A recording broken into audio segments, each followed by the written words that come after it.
How's it going, everybody? Today's video is a little bit different, so I thought I'd do a little intro here because we're going back in time. So this past trip, our first week, we were staying right near Disney, but it was the week when Halloween Horror Nights was going on. So we were basically, 5 minutes from Animal Kingdom, and we were driving every night back to Universal Studios. Now you haven't seen that, and you're just seeing all the Disney stuff. I'm just trying to, because I was trying to put out the Christmas stuff when it was Christmas, kind of made sense. But I realized I was painting myself into a corner because now I'm like, oh, well, now I'm going to be doing Horror Nights stuff in January and February. And I was like, whatever. That's the way it is. But also I was thinking, maybe after everyone was kind of done with Christmas, that it's time to start planning that trip. So maybe this video will help you at least see some of the strategies that we use.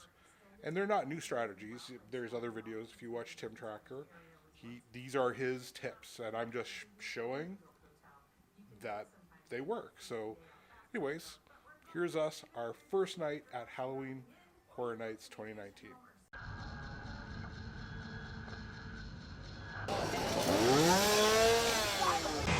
It's so funny, I've watched all kinds of videos of this year's event, and yet when I get here, I have no idea where I'm going. So we're just wandering through the mayhem. Oh, there's Shorty.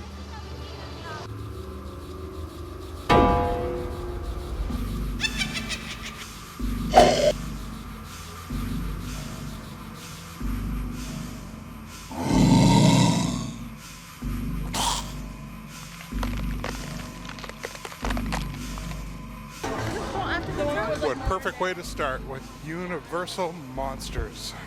Ah! Just finished our first two houses. We did Universal Monsters and Graveyard Games. Graveyard Games, I think, was a better run through for sure. Although Frank definitely got Charmaine a couple times. I won't say any more than that, but what else can I say? Oh yeah, Graveyard Games. Yeah, that was really good. There's a crawly guy that freaked Charmaine out. Almost got her. Almost.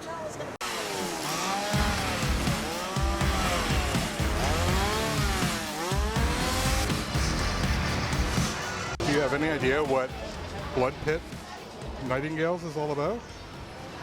You want to know, or do you want to be surprised? You can tell me, sure. So it's ancient Roman times, and the nightingales are these demonic creatures that come and basically eat the gladiators that are dying.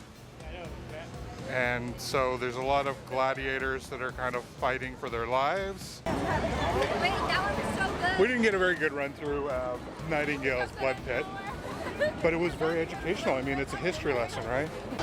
Depths of Fear, only 5 minutes. We're doing pretty good tonight. I think the advice that Tim Tracker gave on his video about coming to the back of the park first is a great tip. So this one, we're going into a mine. It's actually an under the ocean mining operation, and they dug a little too deep and they discovered something they weren't looking for.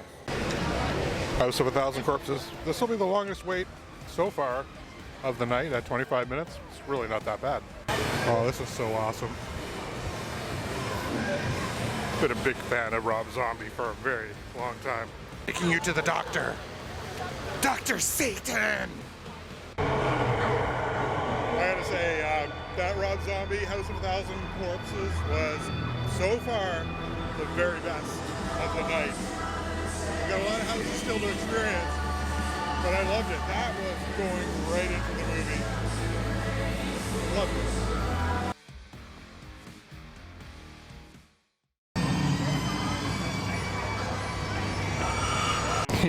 He talks in his sleep.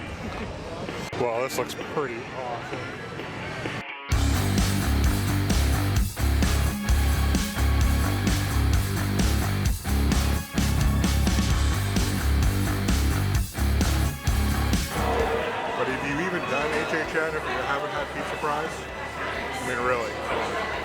for next year, for HHN30, Louis is the place to get the pizza crust.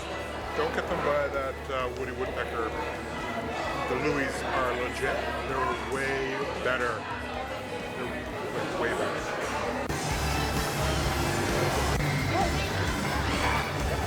There's Bill.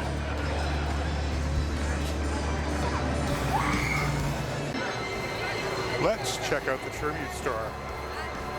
It's pretty awesome last year.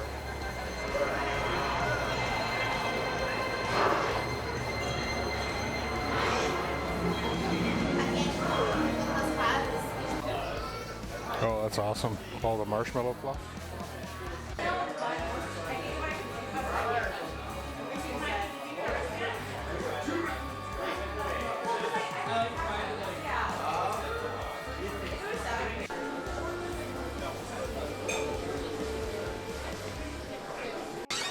$75 later, we're all merched up.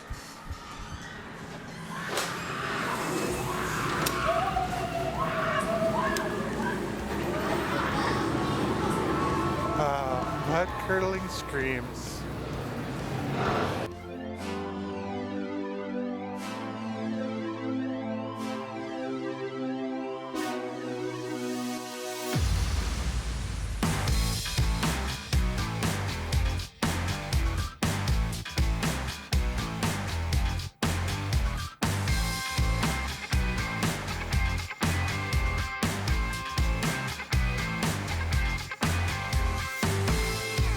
That was so much fun. This was our first time back to Halloween Horror Nights since last year. So HHN29, fantastic. Rob Zombie's House of 1,000 Corpses won the night, but there's still a bunch of houses we haven't been to yet. All the ones at the front we haven't been to. So us and Ghostbusters. and Stranger Things, we haven't done those yet. We're coming back tomorrow. Thanks for watching. We'll see you next time from the Holy Moly. Bye-bye.